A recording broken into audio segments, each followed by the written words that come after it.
Today I'm going to show you a watch that could possibly be the greatest GMT out on the market right now. One more thing, it's a Quartz.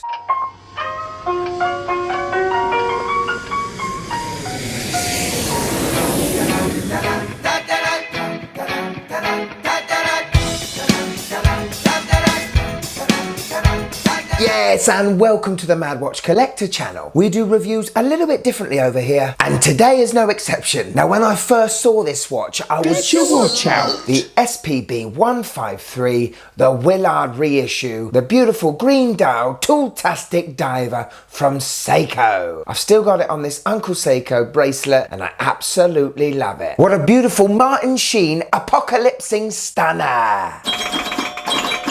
Okay, Grand Seiko. They're a bit special, aren't they? I've come to see Grand Seiko as a watch enthusiast's watch. You know, if you really want to geek out, get a Grand Seiko. Their attention to detail in finishing, movements, crazy looking dials, I'm not quite sure they can be beaten, especially if we're talking luxury watches. Now, the Grand Seiko I'm going to show you today has a true GMT function and loses or gains only 10 seconds a year. There are many reasons why I think this watch today is probably one of the best GMTs on the market. Now, the word I know some of you don't particularly like to hear is Quartz. Yeah, stay away, Quartz. You got no soul, brother. Yeah, but listen, wait. The engine inside this watch is not your normal Quartz, okay? And for that reason, I'm going to tell you about this movement before I show you the watch. Are you ready to go full geek?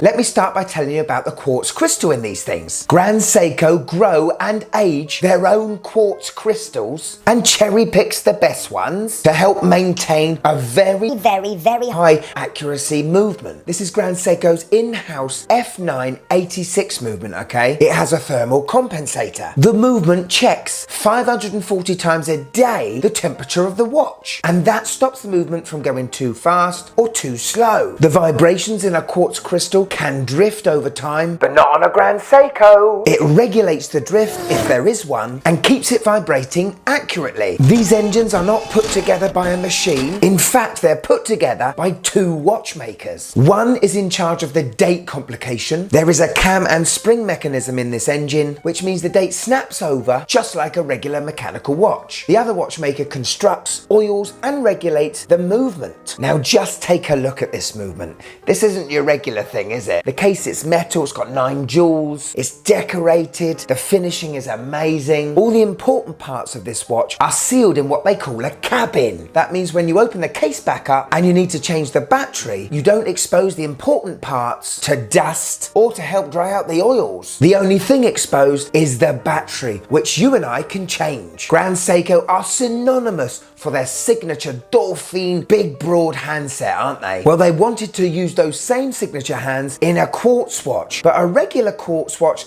doesn't have the strength or the torque to push that handset and maintain a decent battery life. Not in this one. The boss at Grand Seiko introduced the twin pulse mechanism on the seconds hand. So instead of ticking once, it ticks twice. A lot of seconds hands in quartz watches don't tend to hit the markers properly, do they? They're always a little bit off. Not this one. The seconds hand is fitted to a hairspring gear, which not only stops the fluttering or the quiver of a seconds hand, but it keeps that hand hitting the markers every time. This movement is designed to be serviced and not thrown away. This is the highest feat of engineering with watchmaking and quartz movements today. Now, are you interested in this watch? Are you geeked out now? Before I show you the watch, can I say a big thank you to Francis and GAYE Jewelers. They sent this watch in for review, and F&G are one of the biggest stockists of Grand Seiko in the UK. Get on the website and check out those beautiful watches. Email Ryan, tell him I sent you, and you may just be treated a little bit differently. So the watch sent to me today is the SBGN003. And it's about time you got to see it, isn't it? Are you Grand Seiko ready? Let's go! Oh, mama. I mean, what can you say to start with? This is a very handsome beauty, isn't it? I mean, it's such a well-made and finished watch. The attention to detail on all the sides of this stainless steel case and engineered to the absolute perfection. It does have that Explorer 2 vibe, I've got to admit, mainly due to that fixed 24-hour bezel. Already just moving the watch in my hand, those polished indices playing in that blackest of lacquered dials together with that orange GMT hand, we've got a very attractive watch here. Unlike a lot of Grand Seikos, this doesn't have a tremendous amount of polishing to it, which I really like, given that this is a sports watch. That Ziratsu polishing, world famous for Grand Seiko, can only be seen on those bevels on the lugs. Just to let you know, we are sporty, But we can go posh too. it's a stainless steel construction with the case, the crown, the case back and the bracelet. It looks sporty and refined at the same time, and I absolutely love it. Sorry to bother you. Could you just click that like button, please? It really helps the channel. Thank you. Quick spec check. Okay, so these are brilliant dimensions. We've got 39mm on the case diameter. Yes. It's just over 12mm thick. Yes. And it's got a really compact lug to lug of 45.5mm. Yes. And we have a lug width of 19mm. No. I'm slightly upset with that measurement for the lug width. Companies are still making watches with odd number lug widths. I have no 19mm straps or NATOs. Now, seeing as though Grand Seiko has given us drilled lugs on this thing, you'd think they give us a generic lug width. Apart from that, very good measurements. Okay, so the dial is protected by a flat sapphire glass with inner anti-reflective coating, which is done to perfection. And look at that crown at 3 o'clock. I think that is the best decorated crown I've seen on the show. The high polishing of the GS, raised above a satin finish. Attention to detail, isn't it? The crown isn't that big at 3 o'clock, but we have got great sporty crown guards. I really do like those. So we've got a screw down crown and a screw down case back, which gives us 100 meters of water resistance, which is that perfect number for an everyday watch, isn't it? And talking about that case back, oh,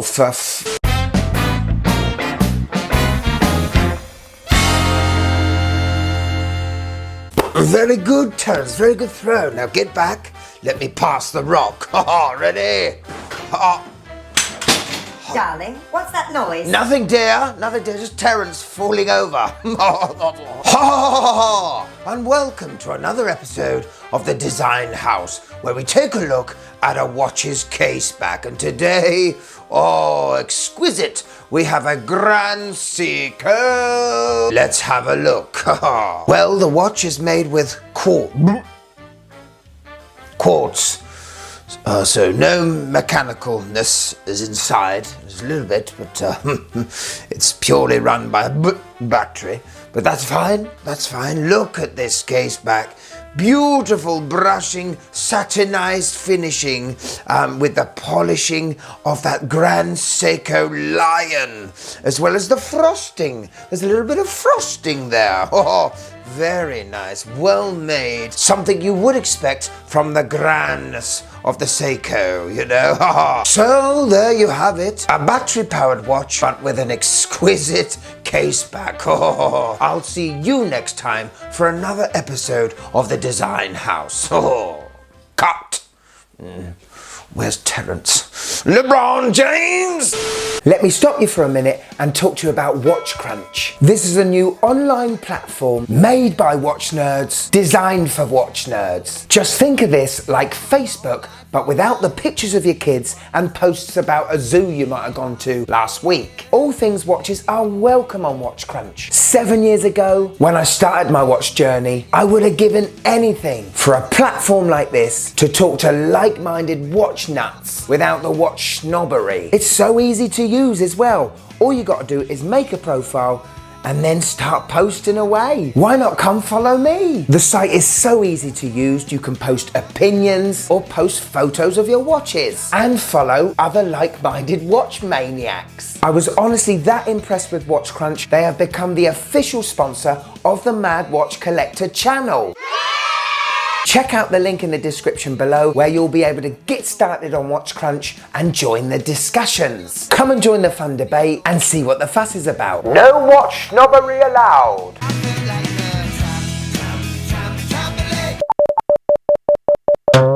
Okay, so the bone of contention with a lot of reviewers is the bracelet. Now, I really like this 3-link affair. The satin finish on the top is exquisite, and we've got polishing on the sides. The links are held together using a pin in the middle and 2 little micro screws. Very fiddly, so be warned, but once fixed together, those links are gonna hold forever. Now, I've gotta say, I really do love this small clasp. Twin trigger, I mean, look at the attention to detail on that GS logo. The only downside with a small clasp is you don't have any micro adjusts. Now, with a watch close to £3,000 brand new, to not have an on-the-fly adjustment in case of different temperatures is a little disappointing. You do have half links on the bracelet, but as I've said, that 2-screw pin and collar system is very fiddly, and you can't do that on the fly, trust me.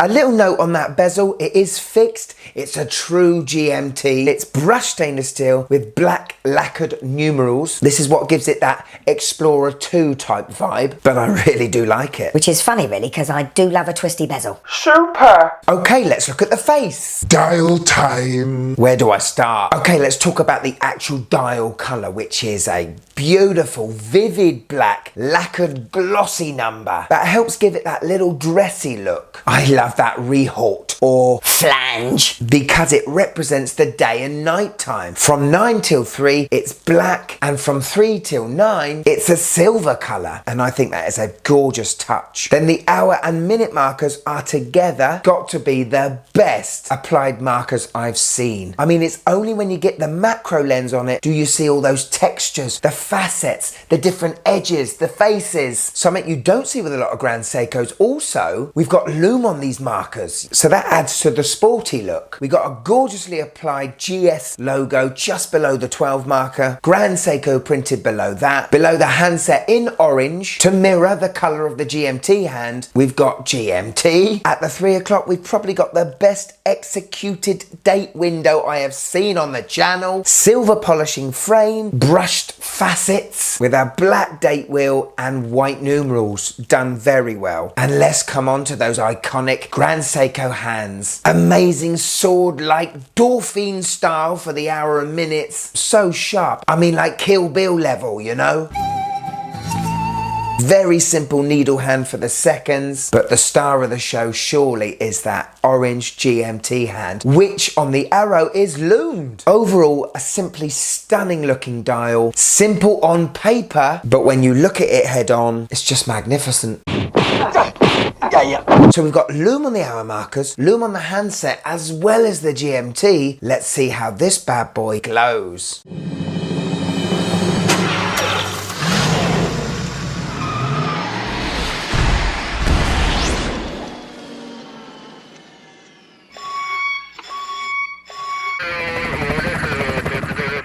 To operate this watch is rather a novelty, especially because I don't own a GMT watch. So unscrew the crown and there's not that definite pop you get with mechanical watches, but it's there. Pull it out to the first position, and as you can see, I can move that hour hand without tampering the seconds, minute and GMT hand. That's what they call a true GMT. Pull it out all the way, the seconds hand stops, and now I can move the GMT hand. Very sophisticated movement in this. The battery life in this watch is about 3 years, and there is an end of life indicator. The seconds hand will only move after 2 seconds have elapsed, just to let you know it's time to change that battery. Hello. On my 6.5-inch wrist, and the dimensions of this watch are perfect. Absolutely perfect. This is one of the best fitting watches I've had on my wrist on the show. Honestly, profile of it, the way the lugs slope down on my wrist, the watch actually hugs the wrist. It doesn't just sit on it. I took 4 links out of the bracelet to fit my wrist. It's a little tight. I could probably do with adding a link back on and taking off a half link to get that perfect fit. Wrist roll on the go.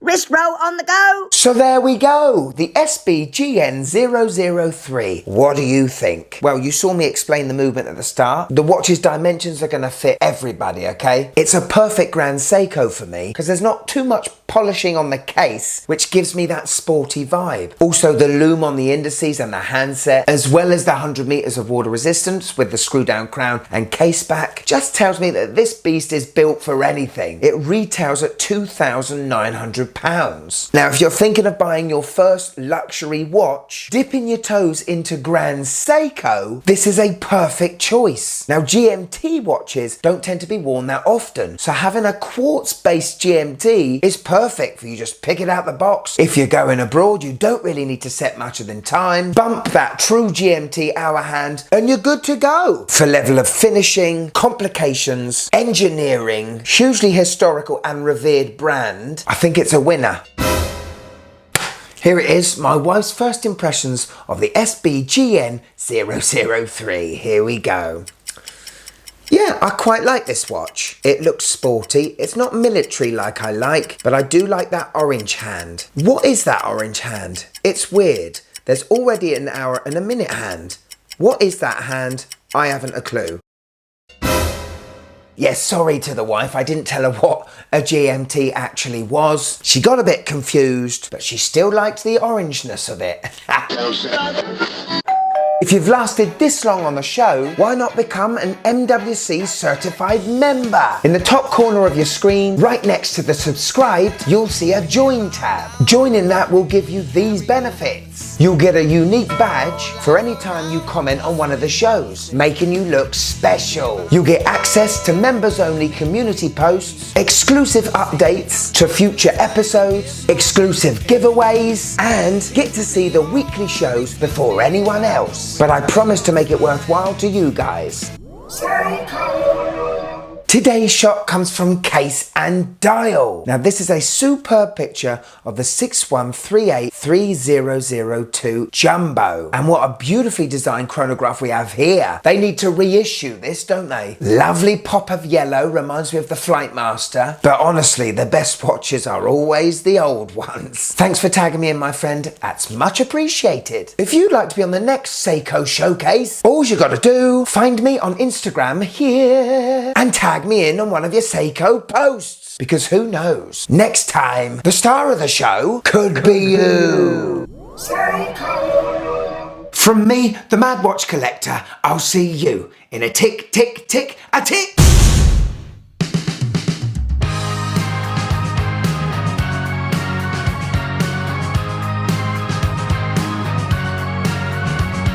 So there we go, the SBGN.